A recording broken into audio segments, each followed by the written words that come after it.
இஸ்ரவேல் ஜனங்களை நடத்தி கொண்டு வந்த மோசே 40 நாட்கள் சீனாய் மலையில் இருந்தான். ஆனால் இவர்கள் நடத்தி கொண்டு வந்த ஜனங்கள், இவர்கள் சொல்லுறாங்க, நடத்தி கொண்டு போவதற்கு தெய்வங்கள் வேண்டும். எகிப்திலே காணப்பட்ட தெய்வங்களைப் போல தெய்வங்களை உருவாக்கி அவர்களுக்கு பின்பாக போகிறார். Worshippers, they will not worship the proper thing. அவர்கள் யாரை ஆராதிக்கிறார்கள்? ஆராதிப்பது எதுவென்று தெரியாதபடி ஆராதித்துக் கொண்டிருக்கிறார். இன்னைக்கு தனி மனித ஆராதனை பெருத்து போனது. சமீபத்தில் ஒரு காணொலியை நான் பார்த்துக் கொண்டிருக்கிறேன். சல்மான் கானை பார்த்து ஒரு பொன் சொன்னாள், நான் என் கணவனை காட்டிலும் உன்னை அதிகமாக நேசிக்கிறேன். இன்னொரு திருட்டு வருது சொன்னான், இவன் உன்னை விட, நான் மாப்பிளையை விட, என் கணவனை விட நான் இவனைத்தான் நேசிக்கிறேன். வாயே திறக்கவில்லை, மனிதனே இல்லை. ஆனால் அவன் சொல்லுகிறான், சல்மான் கான், ஷாருக் கான் சொல்லுகிறான், எல்லாம் சரிதான், நீ என்னை நேசிப்பது சரிதான், நான் திரையிலே வருகிறவன், என்னுடைய தனிப்பட்ட வாழ்வு உனக்கு தெரியாது. ஆனால் தரையிலே உன்னோடு நடந்து உனக்கு ஆதாரம் கொடுத்து உன்னை பாதுகாத்து உனக்கு எல்லாவற்றையும் செய்கிற ஒரு கணவனைத்தான் நீ என்னை பார்த்தும் அதிகமாக நேசிக்க வேண்டும். மனிதர்கள் யாரை வணங்குகிறது என்று தெரியவில்லை. தனி மனித வாழ்வு பிறரை சார்ந்து போகிறது. திரையிலே வருகிறவன் அவனுடைய வாழ்வு நீங்க பார்த்தீங்கன்னா தெரியும். எல்லாம் வெளியே வரும்போது பெரிய கதாநாயகனாக திரையிலே காட்டுவார்கள். அவர் சுத்தமானவர். பெண்களை கண்டால், சிறு பிள்ளைகளை கண்டால் அவரை போல பெரிய ஆள் வருத்தவில்லை. ஆனால் பிள்ளைகள் செத்து கிடந்த ஓடி போகிற ஒரு திரை நாயகன், கதாநாயகனாக ஜனங்களுக்கு வெளிப்படுகிறபடியினாலே இன்றைக்கு தேசம் அழிந்து போய் கிடக்கிறது. ஆண்டவர் பார்த்தார், உத்தமர்கள் மறைந்து போனார்கள், அநியாயக்காரர் கையிலே தேசத்தை ஒப்புக் கொடுத்து விட்டார். எல்லாரும் சொல்லுகிறார்கள் ஆண்டவர் தெரிந்தெடுத்தார். இல்ல, ஆவியானவர் சொன்னார், தேசம் சாராயத்துக்கு எதிராக கிரியை செய்யவில்லை. தேவ ஊழியர்கள் சாராயம் விற்கிறவனுக்கு ஆதரவு கொடுக்கிறார். ஆண்டவர் பார்த்தார், நேரம் கொடுத்தார். அவனை போய் அவனை முகஸ்துதி பண்ணும்படியாக போய் எல்லா கூட்டமும் தேவ ஊழியர்கள் போய் விழுந்து கிடக்கிறதை ஆண்டவர் காட்டி கொடுத்தார். எனக்கு உள்ளத்துக்குள்ள பயங்கர வேதனை. ஆண்டவரே, சாராயத்தினால தேசம் நாசமாகி கிடக்கிறது. போதை வஸ்துகளினாலே பிள்ளைகள் அழிந்து போனார்கள். ஆனால் இந்த ஊழியர்களோ, தேவனுடைய ஊழியர்கள், சாராயம் விற்கிறவனை போய் கை கொடுத்து அவனை வரவேற்கிறதை கண்களிலே காட்டி கொடுத்தார். ஆண்டவர் சொன்னார், என்ன ஆண்டவரே இப்படி நடந்து கொண்டிருக்கிறது? ஆண்டவர் பார்த்தார், இவனை திருந்த மாட்டான், என்ன பண்ணணும்? இப்ப ஒண்ணுமில்லாத ஒரு கூட்டத்தை கையில ஒப்புக் கொடுத்து நாட்டை சின்னாபின்னமாக்கும்படியாக ஒப்புக் கொடுத்து விட்டார். திருச்சபையே, யாரை ஆராதிக்கிறாய்? தேவனை ஆராதிக்கிறாயா? உலக மனிதனை ஆராதிக்கிறாயா? உன்னை நேசித்து போஷிக்கிற கணவனை விட்டுவிட்டு உனக்கு தெரியாத ஒரு திரையிலே ஆடுகிற ஆட்டத்தை பார்த்து அவனை நேசிக்கிற கூட்டம் பெருத்து போனபடியினாலே ஆண்டவர் சொல்லுகிறார், பவுல் அப்போஸ்தலனை கொண்டு, சபையே, திருச்சபையே, கிறிஸ்தவ உலகமே, மனம் திரும்பு. கர்த்தருடைய வார்த்தை சொல்லுகிற, மனம் திரும்பாவிட்டால் விளக்கு தண்டை உன்னை எடுத்து போடுவேன் என்று சொல்லி ஆண்டவர் எபேசு சபையை பார்த்து சொல்லுகிறார். நீ மனம் திரும்பாத பட்சத்திலே உன்னுடைய விளக்கு தண்டை எடுத்து போடுவேன் என்று சொல்லுகிறார். இப்பொழுது கொஞ்சம் போல வாய்ப்புகளை தருகிறார்.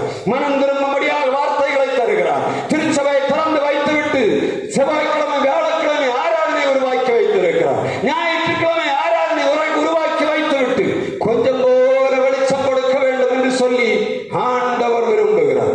திருச்சபையை மூடி வைத்துவிட்டு எல்லா விதமான காரியங்களுக்கும் பின்பாக, டிவிக்கு பின்பாக, சீரியலுக்கு பின்பாக, செல்லிகளுக்கு விழுந்து கிடக்கிற ஜனமே, ஆண்டவர் கொடுத்திருக்கிற நேரத்தை ஆண்டவருடைய திருச்சபையிலே வந்து செலவு பண்ணும்படியாக ஆண்டவர் எச்சரிக்கிறார். உங்களுக்கு கொடுக்கக்கூடிய வார்த்தை என்ன? உனக்கு உருவாக்கப்பட்ட நேரம் இது. திருச்சபையிலே உன்னுடைய இடம் காலியாயிருப்பது ஆண்டவருக்கு சுத்தமில்லை. அதனால் தான் ஆண்டவர் மனம் திரும்ப வேண்டும் என்று சொல்லி கட்டளை கொடுக்கிறார். ஏன்? தம்முடைய பிள்ளைகள் மேல் ஆண்டவர் கரிசனை உள்ளவர், அவருடைய வாழ்வின் மேல் அக்கறை உள்ளவர், அவர் பரலோக ராஜ்யத்துக்கு வர வேண்டும் என்று சொல்லி ஆண்டவர் விரும்புகிறவர். எனவே தான் தம்முடைய பிள்ளைகளுக்கு தன்னுடைய ரத்தத்தை கொடுத்தார். நல்ல விதமான ஆண்டவருடைய வலது வாரிசத்திலே உட்கார்ந்து கொண்டிருந்த ஆண்டவர் பரலோகத்தை விட்டு பூமியில் இறங்கி மனிதனாக நம்மை போல எல்லா பாடுகளையும் அனுபவித்தார். நமக்கு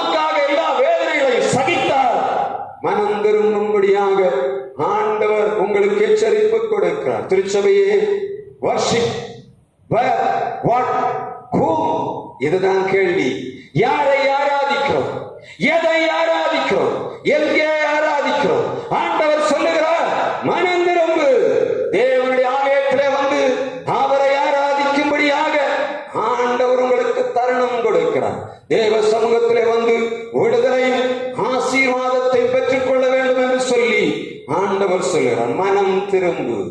போய்கொண்டிருந்த பாதை வெளியே, உள்ளே திரும்ப வேண்டும். இதுதான் ஆண்டவர் திருச்சபைக்கு கொடுக்கிற கட்டளை. மூன்றாவதாக அப்போஸ்தலர் 17ஆம் அதிகாரம் 34ஆம் வசனம் சொல்ல, நேரமே இல்லை, எவ்வளவு சீக்கிரமா போக முடியுமோ அவ்வளவு சீக்கிரமாக போக வேண்டியது இருக்கிறது. எனவே சீக்கிரமா 17ஆம் அதிகாரம் 34ஆம் வசனம்.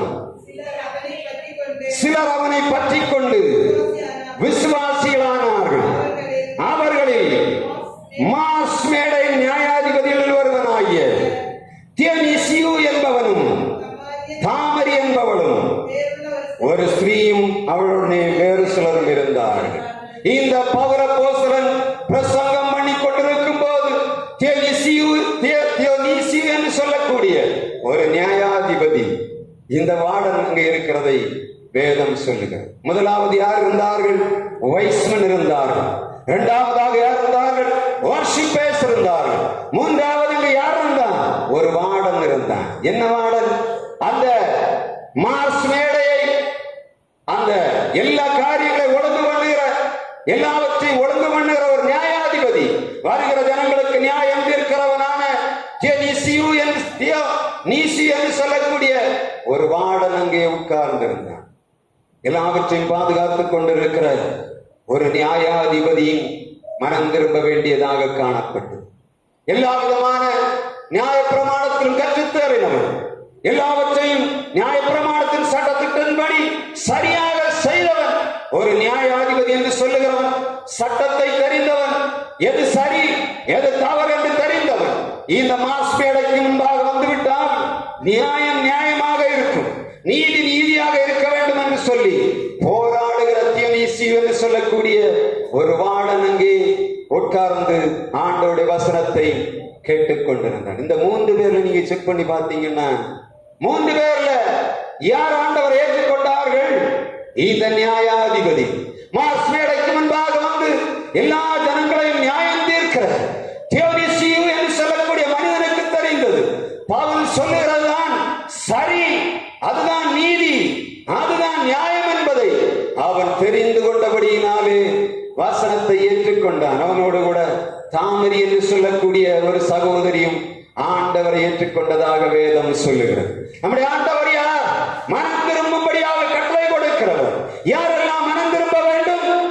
வர்ஷிப்பர்ஸ், ராம் வர்ஷிப்பர்ஸ், மாஸ் ரிப்பன், வைஸ்மன், தாங்கள் வைத்திருக்கிறதுதான் எல்லாம் சரி என்று சொல்லக்கூடிய ஞானிகள் மனம் திரும்ப வேண்டும் என்று ஆண்டவர் எதிர்பார்க்கிறார். எல்லா நீதி நியாயத்தையும் செய்கிறவர்கள், நீதி இன்னது, நியாயம் இன்னது, அநியாயம் இன்னது என்று பகுத்தறியத்தக்கவர்கள் மனம் திரும்ப வேண்டும் என்று சொல்லி ஆண்டவர் எதிர்பார்க்கிறார். அதுதான் பவுல் அப்போஸ்தலனை கொண்டு அத்தேனை பட்டணத்துக்கு கொடுக்கப்பட்ட மிகப்பெரிய கட்டளை. என்ன சொல்லுகிறார்? வசனம் சொல்லுகிறது, அறியாமையுள்ள காலங்களை தேவன் காணாதவர் போல இருந்தார், இப்பொழுதோ எல்லாவற்றையும் பார்த்து கொண்டிருக்கிறார்.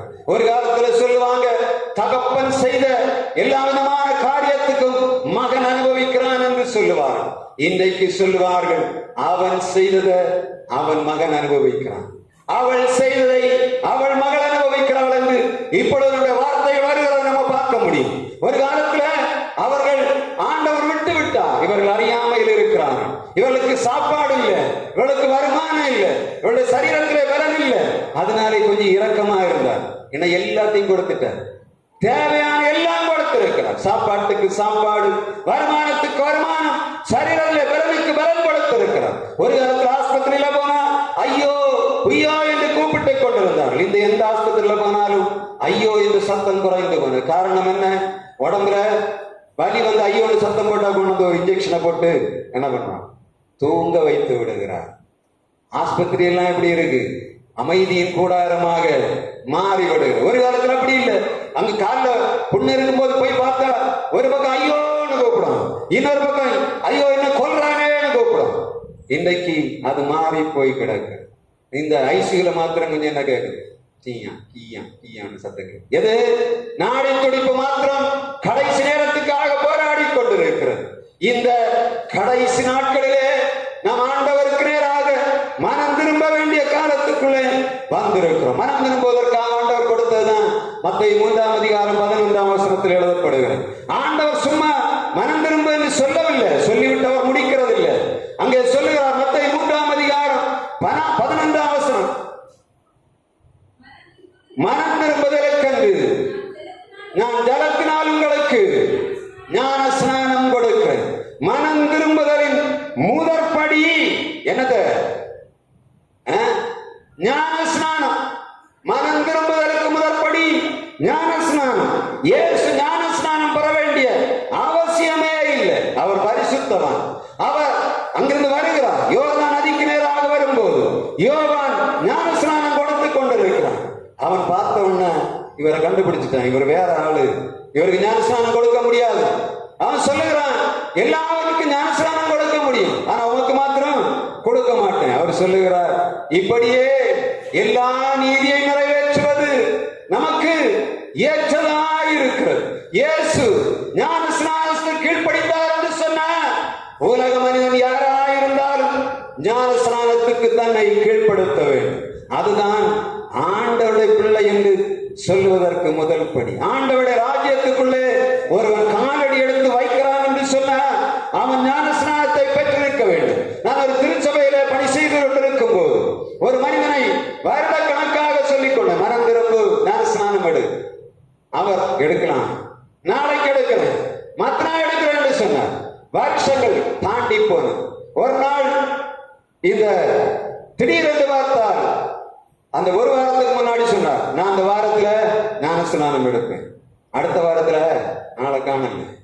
ஞானஸ்நானம் என்பது தள்ளி போடுவதல்ல, தேவனுடைய ராஜ்யத்துக்குள்ளே தங்களை இணைத்துக் கொள்ளுவதுதான் ஞானஸ்நானம். மனம் திரும்பியதுக்கு முதல் படி எனக்கு ஞானஸ்நானம். யாராவது இங்க இந்த ஏரியாவில் மனம் திரும்பாம கிடக்குறாங்கன்னா அவங்க ஞானஸ்நானம் பெறவில்லை என்று அர்த்தம்.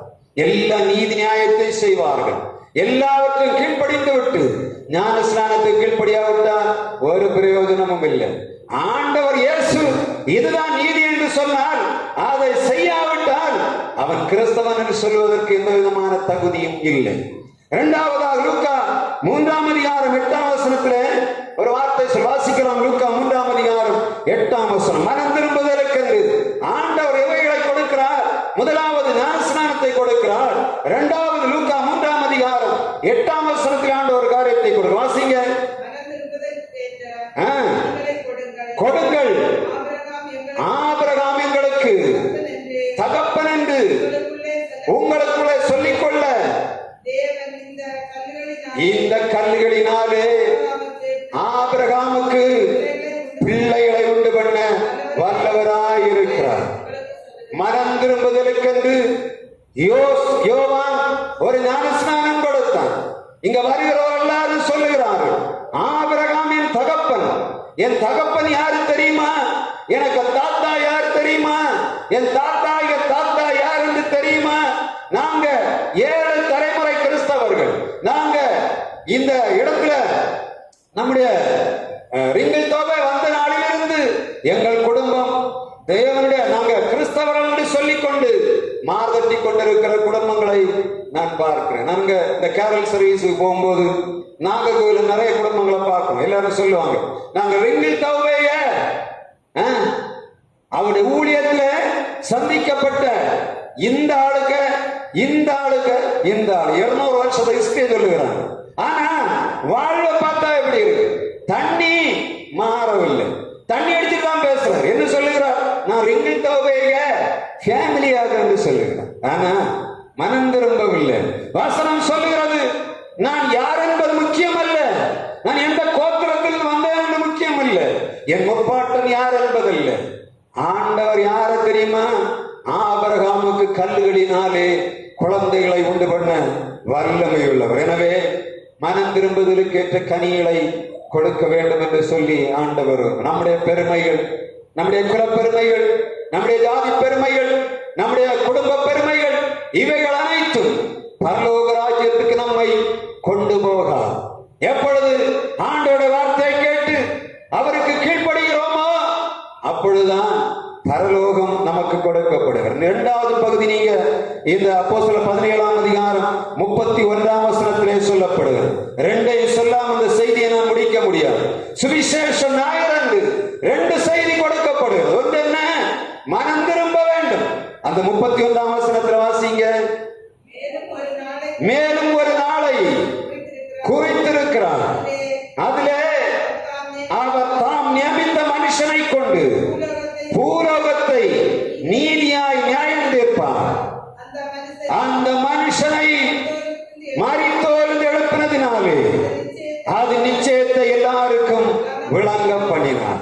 இங்கே பவுல் அப்போஸ்தலன் யாரை சொல்லுகிறார்? மரித்தோர்ந்து உயிரிழப்பினது யார்? இயேசு. இவரை கொண்டு ஆண்டவர் என்ன செய்ய போகிறார்? நியாயம் தீர்க்க போகிறார். பூமியிலே பிறந்த எல்லா மனிதரும் மரித்து அவன் உயிர் பெற வேண்டிய காலம் உண்டு. ஆனால் நீதியாக நியாயம் தீர்க்கிற இயேசு நியாயம் தீர்ப்பார் என்பதை பவுல் அப்போஸ்தலன் தன்னுடைய இந்த வார்த்தையிலே கட்டளையாக குறிப்பிடுகிறார். ரெண்டு உண்டு. ஏன் மனம் திரும்ப வேண்டும்? நாம் உலகத்திலே சரியாய் வாழ வேண்டும், நாம் நீதியாய் வாழ வேண்டும், நாம் நியாயமாய் வாழ வேண்டும். இந்த உலகத்தை விட்டு முடித்து போகும்போது நம்முடைய சரீரம் மண்ணறையிலே, நம்முடைய ஆத்மா நித்தியத்திலே இளைப்பாறிக் கொண்டிருக்கும். ஆண்டவரை ஏற்றுக்கொண்டால் பரதீசிலும், ஆண்டவரை ஏற்றுக்கொள்ளாவிட்டால் எங்க இருக்கும்? பாதாளத்திலும் அது வேதனைப்பட்டுக் கொண்டு. லூக்கா 16ஆம் அதிகாரத்தில் வாசித்தோம் இல்லையா?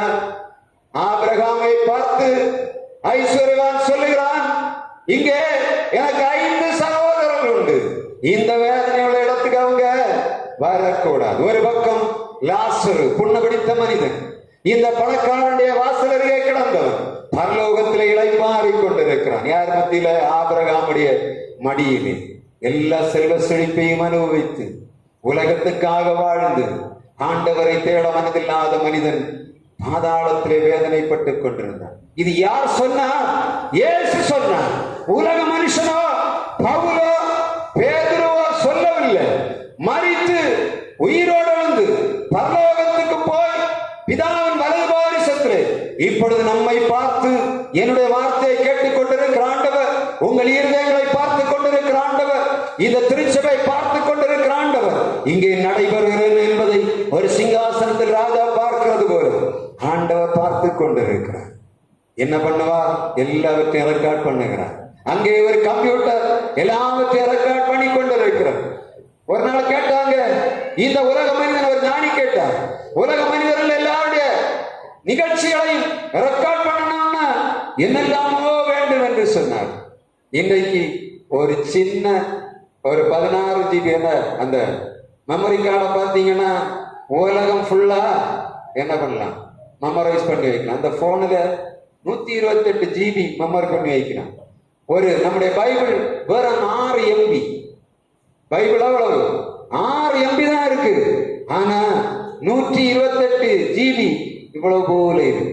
இதையே ரெக்கார்ட் பண்ண முடியுமா? பரலோகத்துல வச்சிருக்க ரெக்கார்டு எப்படி இருக்கும்? உலகத்துல பிறந்த மனிதனிலிருந்து ஆதாமிலிருந்து முடிவு காலம் வரை உள்ள மனிதனுடைய ரெக்கார்டு அங்கே பக்காவாக ரெக்கார்ட் பண்ணி வச்சிருக்கு. ஒருவன் என்ன பண்ண முடியாது, ஏமாத்த முடியாது. அங்க போன உடனே ரெக்கார்டு பெரிய ஸ்கிரீன் அப்படி வந்து நிற்கும். உலகம் முழுசும் எல்லாம் வந்து நிற்கும். அதுவரை வந்த மனுஷன் அங்க இதை கூப்பிடுவான், டேய் இங்க வா, உனக்கு பேர் என்ன? நீ இவனுக்கு பிறந்தவன். இங்க இருந்து பாரு, ஒரு ஹிஸ்டரி இருக்கு.